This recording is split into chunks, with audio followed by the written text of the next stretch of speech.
वो ऑलरेडी जब इस तरीके की चीजें हो रही थी तब उस पर अंकुश नहीं लगा पाए, तो अब इसकी जांच में किस तरीके से निष्पक्ष तरीके से डिसीजन देंगे, इस पे हम अग्री नहीं करते हैं। पहली बात, चाहे वो दलित हो, पिछड़ा हो, अल्पसंख्यक हो, उनका हक इस सरकार में बार बार मारा जा रहा है। केजीएमयू की मेंबर बनी हूं तब से लेकर के अभी तक में कोई भी मीटिंग जो है वो नहीं बुलाई जा रही है। ये दर्शा रहा है कि विधायिका कहीं ना कहीं अपने आप में कमजोर होती चली जा रही है। अध्यक्ष जी, जो 2022 का रिक्रूटमेंट आया है, जो कि जनरल रिक्रूटमेंट है और साथ ही साथ बैकलॉग का रिक्रूटमेंट है, आदरणीय हमारे सीनियर मेंबर ने बताया कि उसमें किस तरीके से आरक्षण की अवहेलना की गई है, जिसमें चाहे वो एससी कम्युनिटी हो, बैकवर्ड कम्युनिटी हो या एसटी कम्युनिटी हो, उसमें एसटी कम्युनिटी में 100 से ऊपर पद 127 सीट्स पे 0 रिजर्वेशन के तहत एक भी सीट नहीं दी गई है, और जहां हम 27% रिजर्वेशन की बात करते हैं वहां पर तो सीट एक तरीके से 10 से 15 सीट भी नहीं दी गई है।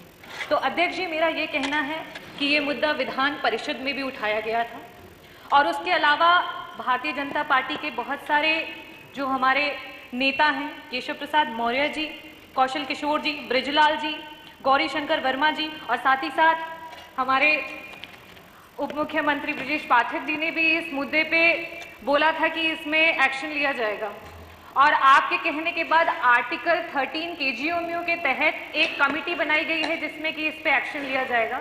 और सर, इसमें जो कमेटी बनाई गई है ये 3 मेंबर्स की कमेटी है।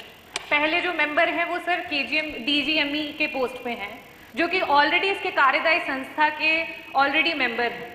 दूसरे जो 2 मेंबर्स हैं वो आरएमएल के 2 प्रोफेसर्स हैं, जो कि इनके वाइस चांसलर के अंदर ऑलरेडी इनके अंडर में काम करते हैं।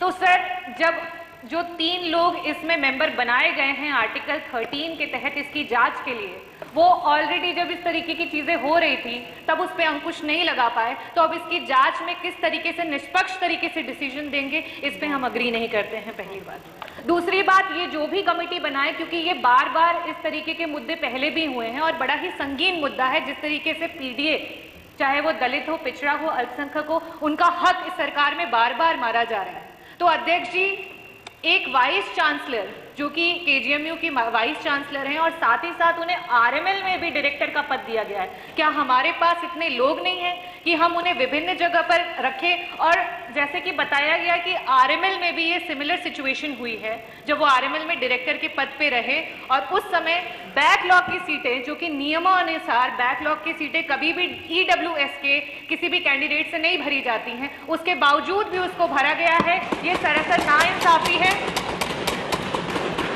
और लास्ट में मैं ये कहना चाहूंगी अध्यक्ष जी कि मौखिक रूप से विधान परिषद में इसके लिए आश्वासन मिला था, और आश्वासन मिलने के बावजूद भी रिक्रूटमेंट चलते रहे, इंटरव्यू चलते रहे, और कहीं भी इस पे वीसी के द्वारा कोई भी रोक नहीं लगाई गई है। ये अपने में दर्शाता है कि सरकार इसको लेकर के बिल्कुल भी सीरियस नहीं है। अभी भी सर इंटरव्यू चल रहा है। और सर, केजीएमयू की मेंबर बनी हूं तब से लेकर के अभी तक में कोई भी मीटिंग जो है वो नहीं बुलाई जा रही है। ये दर्शा रहा है कि विधायिका कहीं ना कहीं अपने आप में कमजोर होती चली जा रही है। सर, वहां पे 2 टीम्स होती हैं, एक एग्जीक्यूटिव कोर्ट होता है, एक एग्जीक्यूटिव मेंबर्स का होता है और एक कोर्ट मेंबर्स का होता है। मैं आपके माध्यम से ये अनुरोध करना चाहूंगी कि जो भी सदस्य यहाँ सदन से वहां पे एज ए मेंबर चुन करके जाते हैं, उन्हें कोर्ट में जाने का अवसर मिले, ताकि इस तरीके के जो भी हरकतें हो रही हैं उस पर अंकुश लगाया जा सके। थैंक यू, धन्यवाद। धन्यवाद डॉक्टर।